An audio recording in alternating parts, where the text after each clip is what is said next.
श्री स्वामी समर्थ मित्रांनो, आपल्या स्वामी सेवा या चॅनलवरती तुमचे मनापासून स्वागत आहे। मित्रांनो, आपला 22वा अध्याय चालू होता। अध्याय अर्धा झालेला होता आणि आता आपण तो अध्याय पूर्ण करत आहोत। तर आधी मी थोडीशी तुम्हाला आठवण करून देते की आपण कुठपर्यंत आलेलो होतो। स्वामी त्या गरीब ब्राह्मणांच्या घरी गेले आणि तिथे त्यांच्या पत्नीने त्यांना बोललं की तुम्ही थोडा वेळ थांबा, माझे पती धान्य घेऊन येतच असतील। परंतु तिथे जाऊन स्वामींना तो चमत्कार करायचा होता, म्हणून स्वामी त्यांच्या पत्नीला बोलता की मला धान्यासाठी थांबवू नका, जी म्हैस तुम्ही दारात बांधले मला तिचं दूध काढून तुम्ही देऊ शकता। तर मित्रांनो, आता इथून पुढे काय होतंय आपण व्हिडिओत बघू। तेव्हा त्या ब्राह्मणी त्यांना बोलता, महाराज ही म्हैस वांस आहे आणि म्हातारी आहे, हिने कधीही दूध दिलेलं नाही।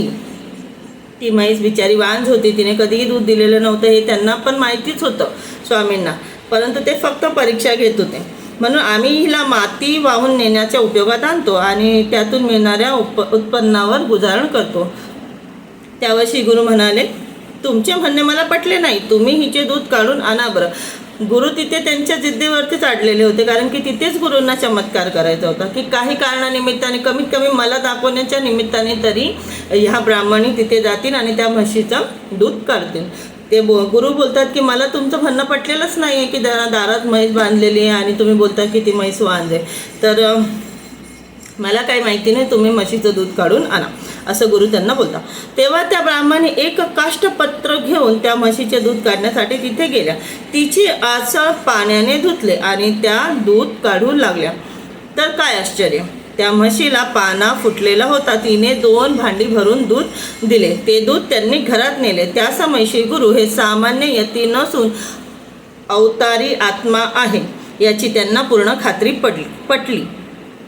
त्यांनी दुधाचे भांडे श्री गुरूंना प्रेमपूर्वक अर्पण केले। ते प्राशन करून संतुष्ट झालेल्या श्री गुरूंनी त्यांना आशीर्वाद दिला, म्हणाले, तुमच्या घरी लक्ष्मी अखंड वास करेल, तुमची मुले व नातवंड सुखात आनंदात राहतील। त्यानंतर ते संगमावरती परतले। मित्रांनो बघा, हे करण्याआधी श्री गुरु दररोज त्या गरीब ब्राह्मणांच्या घरी भिक्षा मागायला जात होते। कुठे ना कुठे गुरूंची भक्ती, म्हणजे तो ब्राह्मण तो स्वतः पण गरीबच होता, परंतु त्यांच्या दारात आलेला कोणत्याही व्यक्तीला ते रिकाम्या हाताने वापस न पाठवणं ही त्यांची वृत्ती।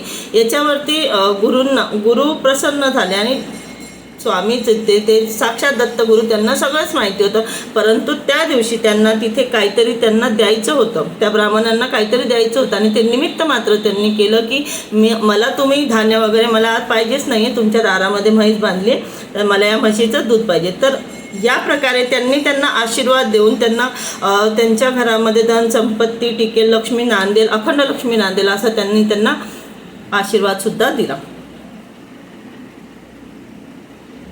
त्या दिवशी ब्राह्मणीचा आनंद गगनात मावत नव्हता। त्यांनी घरी आलेल्या पतींना शुभवृत्त सांगितले। तो चमत्कार कळता त्यांनाही मोठे आश्चर्य झाले।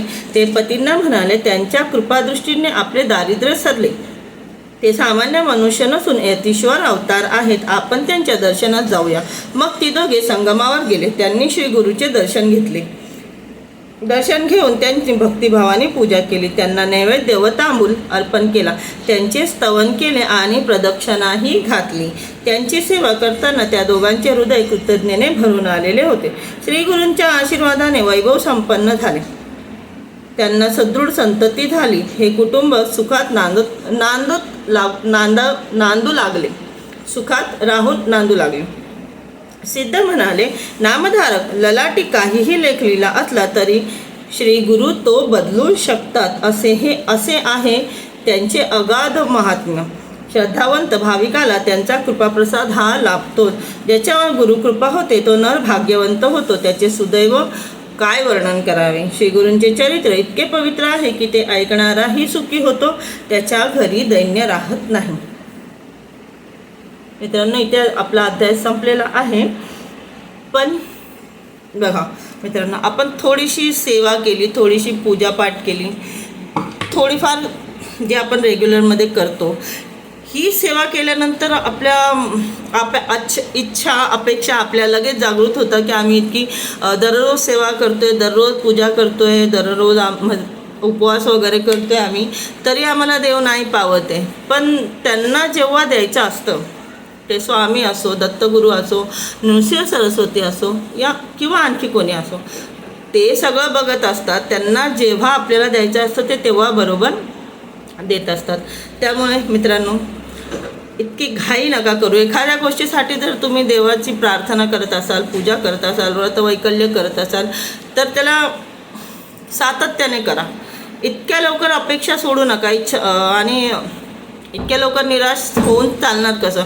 एक ना एक दिवस देव सगळं बघतच असतो. त्यांना आपल्या सगळ्या गोष्टीचं त्यांच्याकडे पूर्ण असतंच लिहिलेलं सगळं, की आपण काय करतोय, कसं करतोय, आपण व्रत करतोय, उपवास करतोय किंवा आणखीन काही तुम्ही त्यांच्या आणखी दुसरी इतर पूजा वगैरे करताय, पारायण करताय, सगळं करताय, हे सगळं त्यांना दिसत असतं. पण योग्य वेळेत द्यायचं, कोणत्या वेळेत द्यायचं हे त्यांना माहिती असतं. आपल्याला फक्त आपले प्रॉब्लेम दिसतात की नाही खूप प्रॉब्लेम आहे आणि मला आत्ताच पाहिजे, पण त्यांना जेव्हा द्यायचं असतं तेव्हा ते बरोबर देतातच. गुरूंची केलेली सेवा ही कधीही वाया जात नाही मित्रांनो. ती आपल्याला या अध्यायातून ते बघायला मिळतं. चला भेटूया पुढच्या व्हिडिओमध्ये. श्री स्वामी समर्थ मित्रांनो.